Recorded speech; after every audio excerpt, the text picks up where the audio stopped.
Muy buenas tardes, señoras y señores, y bienvenidos a la segunda parte de esta tertulia. Ya les contaba que vamos a dar un salto en el espacio y en el tiempo y situarnos en Viernes y en los jameos del agua. Ya saben que de vez en cuando, bueno, pues salimos a alguno de los centros de arte, cultura, turismo. Hemos visitado ya pues el Jardín de Cactus, hemos estado en el Monumento al Campesino y, bueno, pues hoy en este primer jameo de los jameos del agua para comentar la actualidad básicamente de estos últimos días. Aquí mismo, el jueves pasado, se presentó el nuevo producto que se está tratando de impulsar. Es una mezcla de iniciativa privada y pública. De hecho, parte de la iniciativa privada y se plantea a la pública, que cree firmemente en él, que es el producto Lanzarote Premium, que seguramente podremos hablar de él. Bueno, de entrada les presento a quienes nos acompañan en esta no mesa de trabajo, porque ya ven que no hay mesa ni falta que hace, porque aquí cuantas menos cosas estropeen este paisaje sobrecogedor, pues mucho mejor, ¿eh? Dos periodistas, Paola Delgado. ¿Qué tal, Paola? Muy buenas. Muy buenas tardes, Jaime.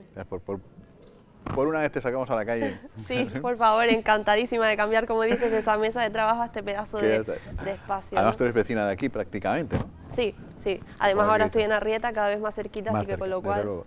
Y Saúl García también, periodista. ¿Qué tal, Saúl? Muy buenas. Pues muy bien. Tú sí que has venido aquí también, bueno, y Paola y todos hemos venido aquí un montón de... Muchas veces, sí, un montón de veces, ¿no? A muchas cosas diferentes. Pues la verdad que sí, sí, lo comentábamos antes. Estamos en un lugar, además, bueno, claro, me decía Saúl, es que lo acaban de ver ustedes, acaba de terminar el magazine de OVE y por aquí ha estado, pues, entre otras personas, Marcial Martín Bermúdez, que ha sido director de los centros turísticos durante muchísimos años, y no solo eso, sino que ha sido trabajador y colaborador de César Manrique en el inicio de todo esto, ¿no? de los centros turísticos. Claro, y me decías, ¿y ahora qué voy a contar yo? Es que él estaba ya trabajando en el Cabildo en esa época y además tiene una memoria prodigiosa, es decir, que ha sido testigo de la gestación, de la construcción y después ha estado dentro trabajando en ello, con lo cual conoce perfectamente la historia, además de muchas anécdotas que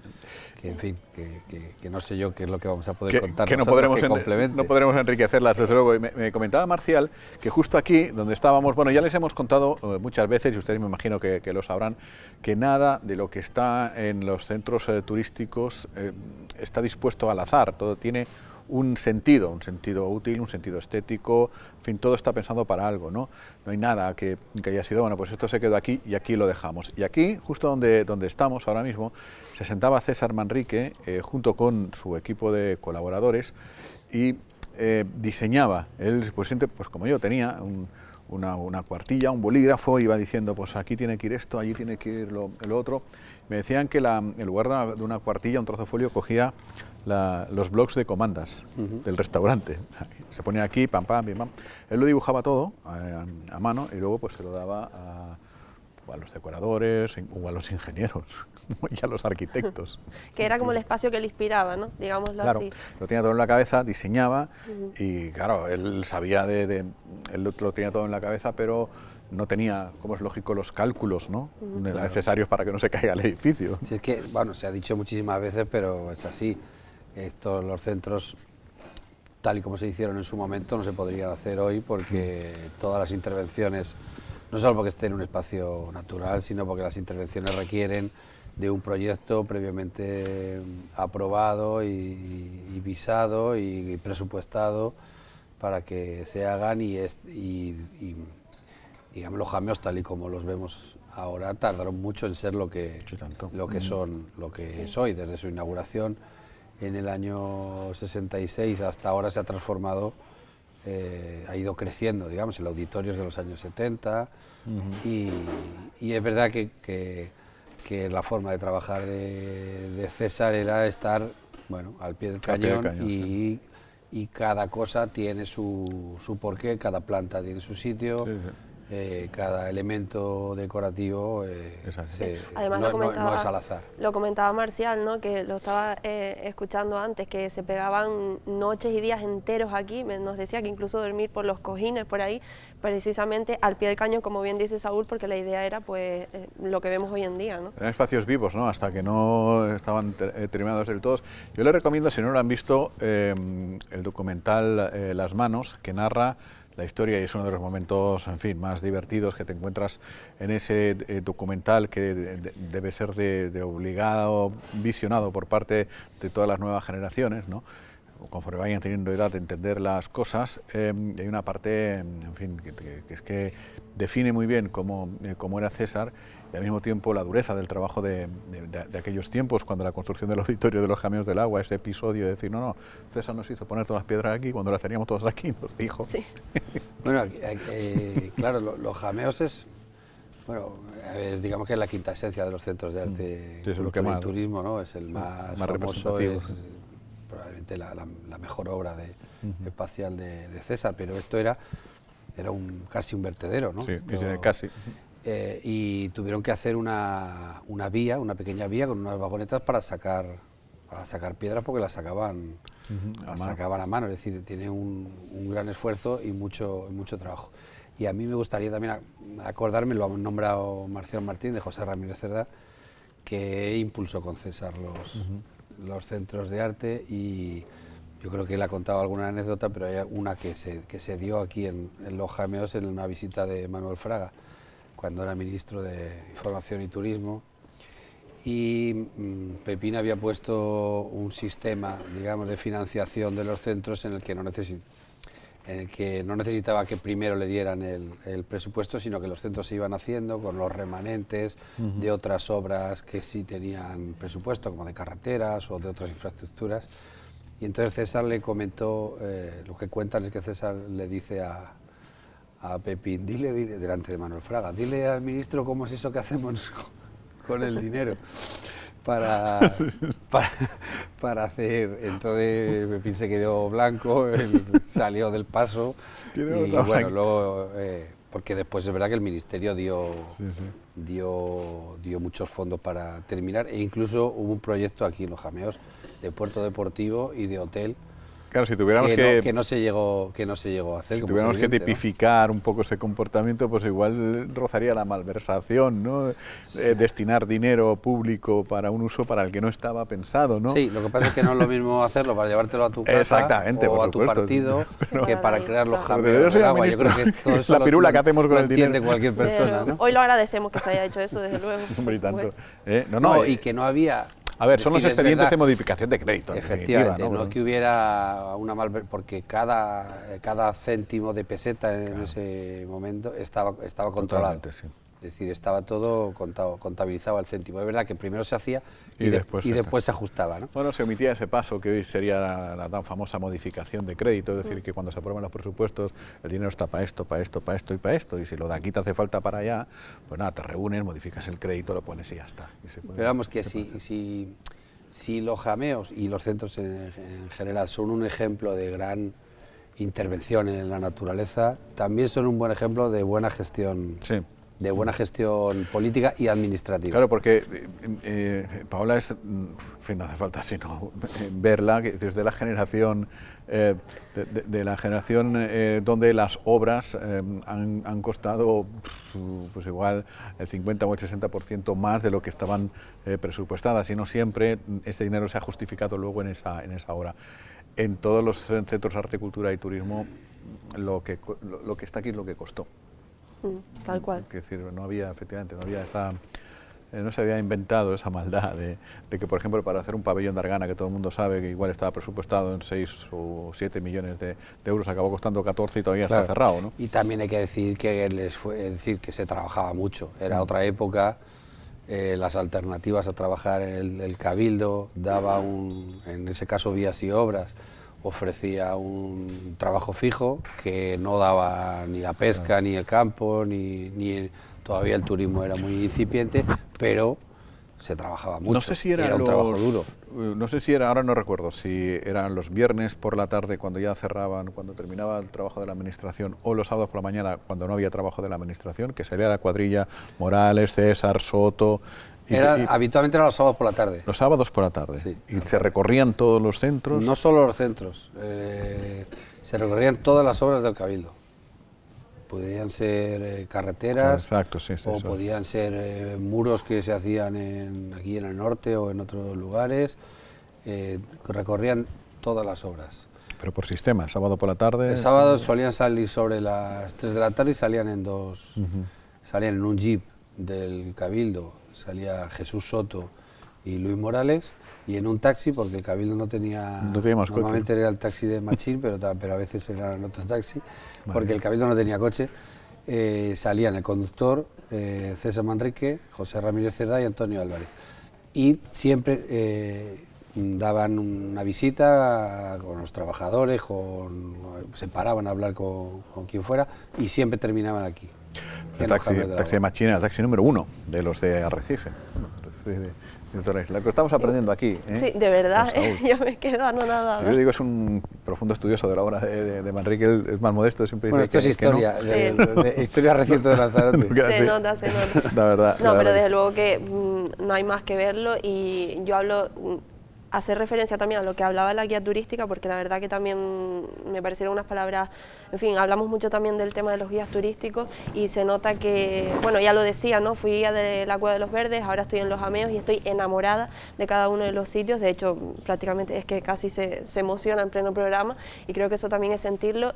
Y yo hablo también de lo que comentaba ella, de que quizás los propios lanzaroteños sí lo conocemos y demás, pero muchas veces no llegamos a valorar quizás en fin, la cantidad y lo preciosos que son estos espacios, ¿no? Y yo hablo de que también estudié en Madrid, me traje por año a una amiga nueva de fuera, y llegaban aquí y era como que ellas mismas te hacían valorar realmente, claro, sí, lo que son estos espacios. Es que en realidad, ¿no? aquí acabamos viniendo, hombre, ahora porque de un tiempo a esta parte hay actuaciones, ¿no? Los viernes de jameos ahora, o los sábados antes y demás, y bueno, siempre había alguna actuación y te dejabas caer más a menudo. Aquí, en el resto vas muy justo poco. Cuando viene gente de fuera, alguna familia, algún amigo que se lo enseña. Es que a eso precisamente voy, ¿no? Que quizás nosotros mismos tenemos que aprender a valorar y a visitar, en fin, con más frecuencia. Ir a los centros es baratísimo, te cuesta €1 una cosa de y estas, hay que ser bastante cafre, por decirlo, o poco insensible para bajar por esa escalera, ¿no? Y no quedarte muy asombrado de lo que estás, de lo que estás viendo, ¿no? A fuerza de... Mira, ayer justamente, ayer no, el jueves, el jueves pasado estuve presentando con Techi Acosta la presentación del producto Lanzarote Premium, y luego pues, me sacó un montón de fotos y puse una en Instagram y dije trabajando y tal, ¿no? Y ya saltó uno de la península y dice, ¿cómo que trabajar? Es un lujazo, si es que esto no sé qué, ¿no? Digo, sí, claro, es así, uno va a trabajar, pero es verdad. Es verdad que no es lo mismo trabajar aquí en este espacio que trabajar en un... Bueno, que ya te lo decía yo al principio, que por suerte estoy aquí hoy, no en el habitual escenario. En el escenario. No, pero ¿qué es eso? Que conviene bastante detenernos un poquito y reflexionar en torno a dónde estamos, lo que costó hacerlo, todo lo bueno que nos ha dado. Y sobre todo ahora parece que ha aflojado un poquito ese debate o ese temor que podía existir, o ese riesgo de convertir esto en cualquier otra cosa que no tiene nada que ver con eso. En fin, no, riesgo, temor no, pero en los jameos mismos hubo durante tiempo actividades que no pegaban ni con cola y que encima ponían en cierto riesgo incluso el equilibrio, ¿no? Bueno, y de hecho de eso se trata, ¿no? Precisamente de volver a la esencia de César Manrique, que es en el camino que vamos, creo, ¿no? Que eso no es ni quedarse anticuado, ni ser aburrido, ni es que no se puede hacer nada, no, cada cosa pues tendrá su espacio. Hombre, hay que poner acento en el mantenimiento, primero el mantenimiento de la conservación, y después en que siga siendo un lugar vivo en el que se pueda seguir viniendo para para eventos, no sé si de todo tipo no, pero hay eventos que digamos que casan mejor con la utilización y el mantenimiento del entorno, y otros que no tanto.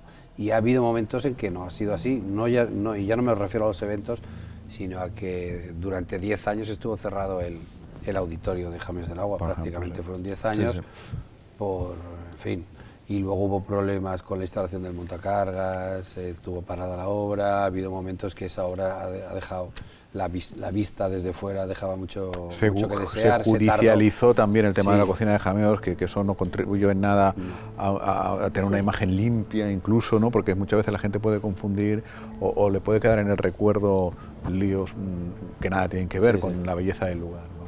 Y se tardó mucho en terminar esas obras del auditorio. 10 años es mucho tiempo, es para, claro, personas que son de aquí, que a lo mejor no pudieron ver el auditorio hasta que no tenían más de 20 años. Vuelvo a lo mismo, porque creo que hacía falta en ese momento. Creo que ahora se va en el camino ese de valorar los centros turísticos, y creo que no hablamos solo de eventos en ese aspecto, sino también de los platos, de la comida, de las experiencias, de las distintas experiencias que se están haciendo. Creo que todo va en torno a ese mismo tema, ¿no? De valorar y de que cada centro turístico vaya acorde con sus experiencias, con sus platos, con sus eventos.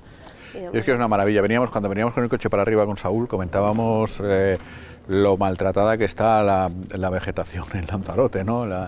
Lo poco que queremos a los árboles, lo poco que queremos. Bueno, es justo lo contrario de la filosofía manriqueña que tanto nos ha dado, y aquí eso es justo un ejemplo. O sea, será por verde, pues dicen que no hay verde. Y también es verdad que es difícil de valorar porque no se ve, pero todavía tiene posibilidades creo que tiene más posibilidades de que la gente conozca la importancia de este lugar, no solo desde el punto de vista artístico, sino desde el punto de vista científico o biológico. Y es que hay, si no recuerdo, no me gustaría equivocarme, pero me parece que son 28 especies autóctonas las que hay entre en este lugar y en el túnel de la Atlántida, que es verdad que son microscópicas y entonces es difícil cogerles cariño. ¿Por qué no se comen? porque no las conocemos y no las podemos ver, a excepción del jameíto, pero que tiene, lo repiten los científicos, tiene una importancia, una riqueza tremenda para el estudio del origen de la vida. Aquí se han hecho universidades de medio mundo, han hecho y están haciendo estudios a raíz de la fauna de invertebrados que hay en Jameos, es decir, que eso, aunque no se vea, también hay que saber valorar. En fin, bueno, y luego también al hilo de lo que les decía de Lanzarote Premium, son lugares auténticas maravillas y irrepetibles. Esto no se encuentra en ningún otro lugar del mundo, igual que hay otras cosas en otro lado que tampoco las vas a encontrar aquí, pero probablemente en esos otros muchos sitios sus propias cosas las ponen muchísimo más en valor, las venden utilizando un lenguaje mercantil, las venden muchísimo más caras de lo que nosotros primero las apreciamos y segundo las exportamos y las sabemos vender. Parece que esto también ahora se está corrigiendo un tanto, en fin, y se cuantifica un poco en el precio que se pueda pagar en la entrada, a cambio de otras experiencias exclusivas y demás. Pero que al final, lo hemos comentado muchas veces en la frialdad del plató de televisión, que fíjate que es bonito, y ahora estando aquí, te parece feo, ¿no? Que tenemos que poner las cosas nuestras en valor, porque las cosas tienen muchísimo valor, el sitio donde estamos y demás, ¿no? Que no nos hemos querido suficiente en ese sentido, Saúl, me parece a mí, porque en cualquier lado de Europa, y lo hemos hablado muchas veces, entrar en un museo, entrar en un sitio así muy bonito, en unas ruinas, en no sé cuántas, no sé qué, te vale una pasta. Sí, es verdad. César Manrique repetía muchas veces en entrevistas que una de las cosas que se había logrado en Lanzarote había sido elevar la autoestima de sus habitantes, porque repetía que en los años 40 había llegado a decir creo que era un militar de Gran Canaria, que Lanzarote lo que había que hacer era desalojarlo, la Isla Negra, y llevar a sus habitantes a otro lugar. Es verdad que era una época de hambre, de sed y de que la belleza que tenía la gente interiorizada era pues el verde y esas otras cosas. Y hasta que se puso en valor, como se dice ahora, la isla con la transformación para el turismo, y casi gracias a la mirada del otro, que veía que la isla era bonita, el lanzaroteño se daba cuenta de que efectivamente así era, y eso también lo han dicho muchas veces los propios trabajadores de los centros, que César les enseñó a ver, que no sabían ver la belleza, pero hay que volver a dar un paso más o a insistir en eso, que estamos lamentablemente en una sociedad mercantilizada y todo tiene su, Sí, sí, es que es no así. solo su valor sino su precio, y es verdad que hay que saber valorar bien económicamente lo que pueden valer algunas visitas. Pero eso pasa primero por creérselo, ¿no? Por convencerse de que, y por buscar pues eso, un turismo de más calidad al que hemos estado acostumbrados en los últimos años. ¿Tú, Pablo, cómo lo ves? ¿Tú crees que vivimos en una isla donde cabe esas experiencias premium, todo lo que presentábamos el pasado jueves? Hombre, por supuesto que sí. Creo que además debería de haberse hecho muchísimo antes, porque es lo que estamos hablando. Todo va encaminado al final a lo mismo, a valorarnos, ¿no? Y lo decía y lo sigo diciendo. Mis amigas vienen de fuera y se quedan sorprendidísimas de estos pedazos de espacio y las entradas, el precio. En fin, en absoluto, nos puede parecer a lo mejor a nosotros cuando suben y demás los precios nos alarmamos, nos parecen caros, pero la gente que viene de fuera no lo siente así. Quiero decir, están acostumbrados pues que efectivamente a que espacios como este pues cuesten lo que tienen que costar, ¿no? No lo que ha venido siendo hasta ahora. Luego lo que se pretende también es, porque además estamos ante, y hablando ya de Lanzarote Premium, ante algo pionero en Lanzarote, confluyen un montón de cosas muy raras, casi de esas propias de Iker Jiménez, ¿no? El hecho que la iniciativa privada se ponga las pilas y diga, no, vamos a currar, vamos a intentar elevar el listón, el nivel, no sé qué, reúnan a ciento y pico empresarios, pero ciento y pico empresarios, pues hay hoteleros, hay que tienen un restaurante, hay que tienen una ferretería, hay que tienen un bazar, etcétera, etcétera, todos aportan dinero, convencen a la institución pública. Segundo fenómeno paranormal, que las instituciones públicas se dejen asesorar, que no siempre ha sido así en la historia de Lanzarote, y juntos, bueno, pues hay una consultora, que los empresarios se encargan un trabajo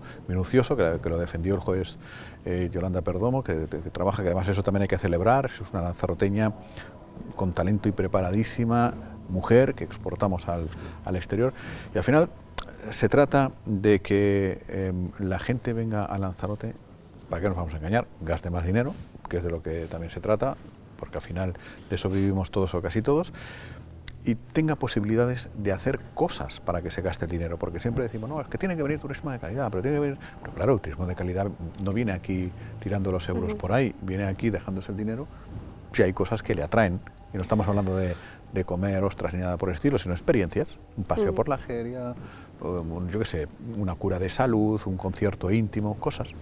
A ver, si las posibilidades están, Lanzarote tiene suficiente entidad para traer ese turismo de calidad, entre otras cosas porque ya lo atraía en su momento, hace muchos años. En los últimos años se han hecho algunas cosas bien y muchísimas mal, es decir, se han dado muchos pasos hacia atrás, porque no es lo mismo ahora tener que llenar 70.000 plazas hoteleras que tener que llenar 45.000. Claro. No hace falta ser un lince en economía, en que si la oferta es mayor, el precio baja, ¿no? Sí, sí. Y bueno, y ahora pues habrá que afrontar no solo esos retos de poder atraer a ese turista premium, que existe, sino cómo hacemos para que esa oferta que parece que sobra o que no se va a poder vender a ese precio, si se puede reconvertir, en fin, qué puede hacer, porque otros sectores no creo que tengan mucho problema en reconvertirse, porque tiene una capacidad de adaptación muy rápida, como en la hostelería u otros. A ver, es un trabajo que lleva su tiempo, no imagino, porque es saber, acabamos de hacerlo, es saber vender algo y que el turista pues se entere de todo esto, de todas estas novedades en la isla de Lanzarote, ¿no? Y lo que comentabas de los empresarios, que es verdad que llama la atención, porque no es lo habitual, ponerse de acuerdo y participar conjuntamente con la administración, yo creo que va un poco en lo mismo, ¿no? Porque creo que todos somos conscientes del camino que tiene que tomar ahora Lanzarote y de que ahora estamos en una situación complicada. Por eso llama la atención precisamente que empresarios y que empresas privadas, ¿no?, hayan apostado por esto, pero también sabemos que cuando vayamos saliendo de esto, lo que conviene a la isla de Lanzarote es precisamente lo que estamos hablando. Claro. ¿No? Pero es que tampoco debemos de engañarnos, es decir, cuando escuchamos hablar o cuando escuchen ustedes hablar ahora todos estos días, que hablaremos muchísimo seguramente de turista premium o de Lanzarote premium o de turismo de calidad, no estamos hablando de que todos sean ricos multimillonarios y alquilen un Ferrari y se queden en un 5 estrellas y no sé cuántos, no. Hablamos de, por ejemplo, personas normales, pero que quieren vivir una experiencia única. Yo decía, un paseo por la Jeria acompañado de un enólogo y terminando que les dejen arrancar 3 racimos y una copa de vino sentados en una parra, en un zoco, bueno, pues eso es una experiencia premium, ¿no? Pues a lo mejor hay gente que viene en bajo coste, que se queda en apartamentos y quiere vivir eso. Claro. Otros querrán estar simplemente en un hotel de 5 estrellas en Lanzarote, eso ya para ellos será premium. Otros querrán comer en un restaurante después de ir a coger las papas en los valles. Claro. Yo qué sé, un montón de cosas, ¿no? A ver, es que yo creo que el objetivo o el propósito de todo esto es precisamente que aquel turista que llega y llegaba pues antes con la intención de meterse en un hotel, en un hotel por ejemplo con todo incluido, que se habla mucho y hay quien lo haga y quien podrá seguir haciéndolo por supuesto, pero aquel que venga con ese propósito, con ese objetivo, tenga ganas o le saquemos las ganas, digámoslo así, de precisamente visitar y tener esas experiencias. Has citado premium. justamente un concepto que yo ahí sí que lo veo incompatible con un destino de calidad. Y es el Tema todo incluido, y eso todo incluido. Por supuesto. Yo creo que eso es Claro, fundamental. Ese es uno de los primeros pasos, limitarlo casi a dejarlo a la A lo mínimo irrelevancia. imprescindible, ¿no? Y luego habrá que ver si esta apuesta por un turismo de calidad, vamos a ver si al final es una apuesta seria, no solo con este proyecto, sino por parte de las instituciones. Más que nada viene a ser una obligación, porque vamos a ver cómo queda el turismo de masas después de esta pandemia. Probablemente en un corto plazo, bueno, las cosas no vayan a cambiar mucho, pero a medio plazo la crisis económica va a afectar, las líneas aéreas ya no van a poder mover probablemente tantos millones de viajeros, en fin, que esto puede afectar al turismo tal y como lo conocemos, con lo cual lo del turismo premium a lo mejor no es una opción, sino una obligación. Es una obligación, sí. En fin, bueno, pues ya lo iremos viendo. Hablaremos de ello seguramente en los próximos días, en los próximos programas, será motivo de debate, de entrevistas. Ustedes sacarán su propia opinión y en definitiva pues es un asunto incipiente, aunque se lleva trabajando desde hace un año, ¿no? Y se ha aprovechado en ese sentido muy bien todo este parón, el confinamiento y demás para hacer el trabajo de mina, ¿no? De bajo tierra, de ir currándoselo, y ahora es cuando florece y cuando se trata de empezar a trabajar en ello. Así que bueno, ya iremos hablando. Que vayan a los centros turísticos de Lanzarote, centros de arte, cultura y turismo del Cabildo de Lanzarote, que hay que decirlo como nos obligaba a César con todas las palabras, y que los disfruten, que los vivan, que los sienten, que los pateen, que se traiga una rebequita. También hay que decir, ¿no? En esta época sí, la verdad. Que hay humedad. Tenemos un poquillo de frío por aquí. Salvo que seas como Saúl, que te viene ahí con manga corta. Yo también paso frío, pero ahora mismo pero no se nota tanto. Bueno, y que hay que decirles que son nuestros de todos un poquito, ¿no? Paola, muchísimas gracias por haber venido. Gracias a ti. Saúl, hasta la semana que viene. Bueno, ya estamos en la semana que viene o hasta el jueves, ¿no? Eso es. Bueno, no sé, ¿cuándo pilla puente? ¿Ya tienes un día de estos ya, no? No, ya, pero ya es diciembre. Es la semana siguiente. La otra semana, ¿qué tal? Pues ya tiene que pillar puente, que hace tiempo que no... Lunes y martes de la semana siguiente. Que no trincamos uno. Gracias, Saúl. Gracias también a todos ustedes, que pasen un buen día. Hasta mañana.